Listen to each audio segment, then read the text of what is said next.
Good morning, my friend, and welcome. It's Seize the Day, and I am Gus Lloyd. You're on the Catholic Channel on Sirius 159 and XM 117. Servant leadership. Do you know what that is? Do you know what it means? And how about if we take it one step further and talk about Catholic servant leadership? Well, joining us this morning is Tim Warneka. Tim is an expert on Catholic servant leadership and founder of the Catholic Servant Leadership Movement, the president of Black Belt Consulting Group, and the creator of the Black Belt Way, which is an approach to leadership that combines the strength of emotional intelligence, the power of revolutionary nonviolent martial art of Aikido. And he's going to talk to us this morning about Catholic servant leadership. Tim, good morning. Welcome. How are you, my friend? Hey, good morning, Gus. How are you, sir? I am very, very well. Thanks so much, and thanks for being with us this morning. Hey, Tim, start out by telling me a little bit about yourself, about your background, and how you began to develop this notion of Catholic servant leadership. Absolutely, Gus. I am a lifelong Catholic, and I've got two wonderful kids who are in Catholic school. My wife's a Catholic first-grade teacher, and we're trying to live the faith a lot of different ways. I'm actually trained as a clinical counselor, and I was working with abused and traumatized kids for about 10 years, and then the Lord called me into this new ministry around leadership, and began working in leadership in a number of different ways. And as I worked with leaders around the country, it became really clear that there was this deep hungering for a connection between leadership and spirituality, and so I began talking about Catholic servant leadership. Now, I'm fascinated by the whole concept of the black belt and Aikido. Tell me a little bit, first of all, about what is Aikido. How did you get involved with it in the first place? Absolutely. Aikido is a nonviolent martial art, and the name Aikido translates as the art of peace or the art of harmony. And it's really about, many martial arts are about hurting and destruction and destroying. Aikido is really about harmonizing with, creating solutions to conflict in ways that keeps everybody safe.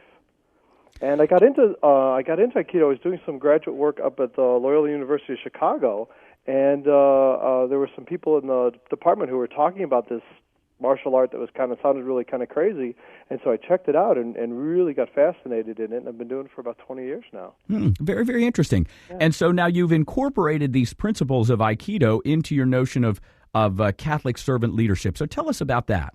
Yeah, Catholic servant leadership is a new approach to really kind of ethical leadership that draws on our Roman Catholic faith and puts others first, which is really, really different than most of the leadership that's going on today. And Aikido teaches people about how do you use the wisdom of your body. See, God's given us this wonderful wisdom of our body that our culture teaches us to not listen to.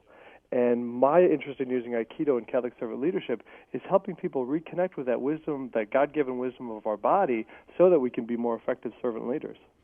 Okay, when you talk about servant leader, Tim Warneka, by the way, is with us this morning. You can find out more on a couple of different websites. His name, timwarneka.com, and catholicservantleader.com. And, of course, later on this morning, I'll make sure I get links to those on both of those links on my website.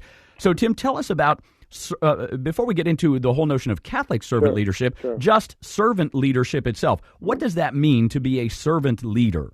Yeah, servant leadership was developed in about 1970s by a man named Robert Greenleaf, and it's been gathering a strong momentum. And basically, Robert Greenleaf's insight was that most leadership practices have it backwards because they put the leaders first. And servant leadership is about putting other people first.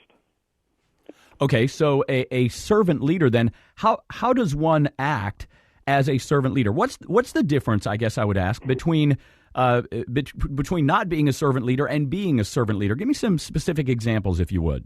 Sure, absolutely. We can just, anywhere you look in the media today, we could just see rampant examples of leadership that's not servant leadership. This whole economic crisis that's going on, we have executives on Wall Street who are putting in, $1,000 toilets in their suites and spending an enormous amount of money on bonuses and those kind of things. And that's essentially the misguided leadership that's going on today. Servant leadership is much more, rather than focusing on me, servant leadership is much more about focusing on we. And so it's recognizing that myself as a leader, I've been put in this role by God, and it's my responsibility to take care of the people that I'm leading, and not just grabbing everything for myself and getting $1 million desks and $1 billion bonuses. Right. So wait a minute. What you're saying is it's not all about me? Yeah, it's a Oh my hard gosh! concept for many leaders to grasp. Yeah, it's just, it's kind of weird, but Right, yeah, that's the this is idea. earth shattering stuff in our society Yeah. today. Wait a minute, it's not all about me. How Tim about Warneka is with us this morning here on Seize the Day, and I'm Gus Lloyd on the Catholic Channel, Sirius 159 and XM 117. Okay, now that we have a little more of an idea about what servant leadership is all about, tell us about your thoughts about incorporating our Catholic faith and Catholic teachings into this notion of servant leadership? Oh my goodness, yes. Catholic servant leadership, I think, brings in this whole notion of the wonderful history that we have in our Roman Catholic faith that really focuses on it's about community. It's about recognizing that we're all part of the communion of saints. And you were talking earlier before about creating Jesus' mission, and that our job on earth is to help further Jesus' mission. And that's what Catholic servant leadership is all about, I think.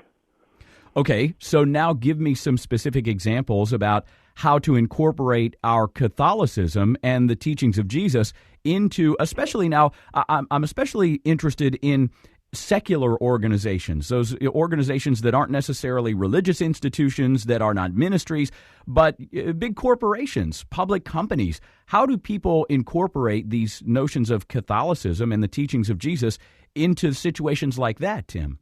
Absolutely. It's a great question, Gus. And I think the challenge for leaders today primarily is to listen to people. What I experience when I work with leaders around the country is that what leaders are trained to do is to believe that they're the smartest and the best and they know it all, and they can walk in and they can dictate the solutions to people. And time again, that consistently doesn't work, and it blows up in people's faces.